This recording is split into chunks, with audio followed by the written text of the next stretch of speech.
an excerpt from a treatise on imaginary explosion, so it's a little bit long. So, without further ado, love is an incomplete burning, wrote Reza Negarestani. Negarestani is a philosopher who composed a delirious cosmology called Cyclonopedia, Complicity with Anonymous Materials. Maybe some of you know it. He fictionalizes himself, writing prior to his disappearance, while investigating the meteorological mysticisms of a also presumably fictionalized professor of Middle Eastern Studies and ancient mathematics, Dr. Hamid Parsani, prior to Parsani's own disappearance. Smoldering in the footnotes of pseudoscience and turgid metaphysical equations are references to longing and heartbreak. Whatever elaborate fictions he is capable of writing, I know from the fact of his declaration, love is an incomplete burning, that Reza Negarestani is not a fiction.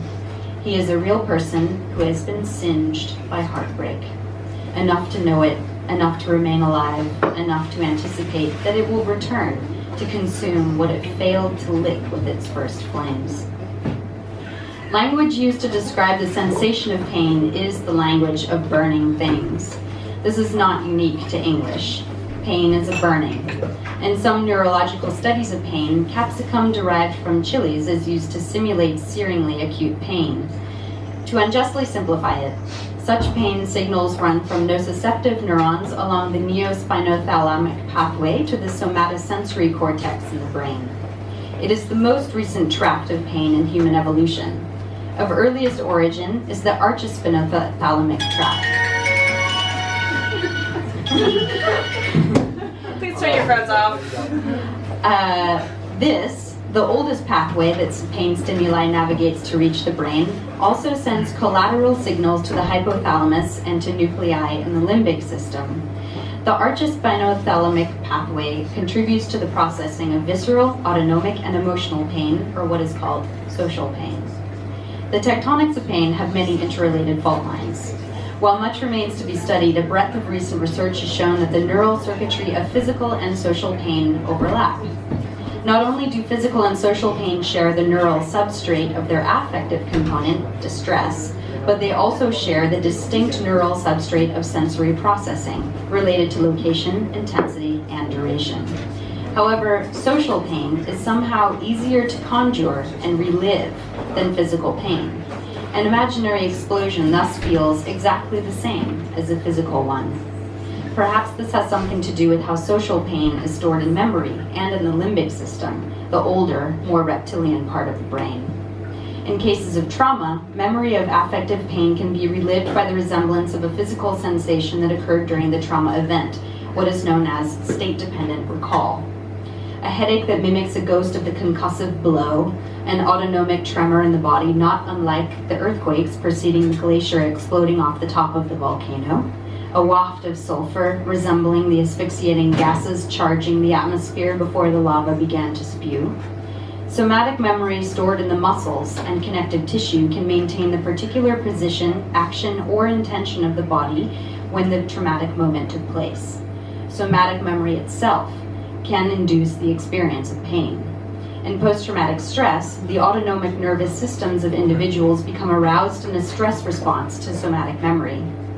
But their brains have lost the ability to produce the hormones required to end the episode of hyperarousal. Hyperarousal in post-traumatic stress is a constant response to inappropriate stimuli. The clouds shifting in the sky, perhaps. The clouds shift, and an imaginary volcano erupts. Goethe, like Negarestani, was keen to the metaphysical relationship between atmospheres and the geological insurgencies of Earth's intentions. Upon a midlife crisis, Goethe journeyed from Germany to Italy.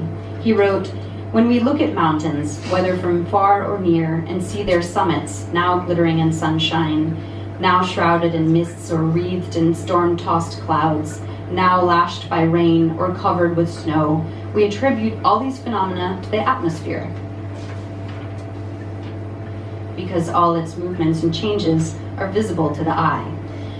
To the eye, on the other hand, shapes of the mountains always remain immobile, and because they seem rigid, inactive, and at rest, we believe them to be dead. but for a long time I have felt convinced that most manifest atmospheric changes are really due to their imperceptible and secret influence. I believe that by and large, the gravitational force exerted by the Earth's mass, especially by its projections, is not constant and equal, but, whether from internal necessity or external accident, is like a pulse, now increasing, now decreasing. When the gravitational pull of the mountains decreases even slightly, this is immediately indicated by the diminished weight and elasticity of the air. Indeed, Goethe would soon come to know intimately a very live mountain in Naples, Vesuvius, the volcano that buried Pompeii. Most are unaware that prior to the falling sky of ash that mummified a thriving city, suffocating gases released from the infernal heat of the volcano killed most of the residents, including Pliny the Elder. But he was also old and fat, and may have instead died of a stress-related heart attack as he tried to rescue the populace. You can understand their tragic circumstances. Gases and ash erupted into the atmosphere from a volcano in Iceland in the 14th century, blotting out the sky, asphyxiating bees, livestock, and humans. It is believed to have contributed to all of Europe weathering what was known as the Little Ice Age. Magmatism in the Siberian traps combusted coal and basalt in a length of gaseous eruptions. Rain had the acidity of lemon juice. Volcanism eliminated over 90% of all life on Earth. It took 10 million years for living creatures to recover. It was responsible for the largest mass extinction to have ever taken place. 252.28 million years later, studies by geologists have nearly confirmed this fact. The eruption of Iceland's Eyjafjallajökull glacier in 2010 caused the total Thank you. I apologize. In 2010, caused the total amputation of Europe from modern aerial transportation networks for several days. Some believed air travel would never return to Europe. A larger and more devastating explosion from Katla, thank you, is anticipated any time. But burning stone itself is not expected to be the most violent consequence, rather its prolonged atmospheric effects. On his Italian journey, Goethe met Sir William Hamilton, who was also seduced by Vesuvius. A British diplomat, collector of Etruscan vases, and volcanologist, Sir Hamilton became a sanguine scientific accountant of geological risk. Together, he and Goethe shared the thrill of proximate danger when Vesuvius erupted before their eyes. Susan Sontag's novel The Volcano Lover narrates this encounter between man and molten earth. She wrote, "One view of catastrophe, this had happened. Who would have expected such a thing? Never, never. No one. It is the worst. And if the worst, then unique. Which means unrepeatable. Let's put it behind us. Let's not be doomsayers. The other view. Unique for now. What happens once can happen again. You'll see. Just wait. To be sure, you may have to wait a long time. We come back. We come back." Because, of course, there was nothing in the shape of salts and sulfurs for the diplomat to divine the coming bourgeois revolution that would brutalize more bodies and burn his possessions more completely than the volcano he loved and anticipated. His wealth was obliterated. His scandalous and spurned young wife, Lady Emma Hamilton, fell into poverty and drank herself to death by the time she reached her 40s. Alcohol, as we know, has an analgesic effect, frequently abused for heartbreak.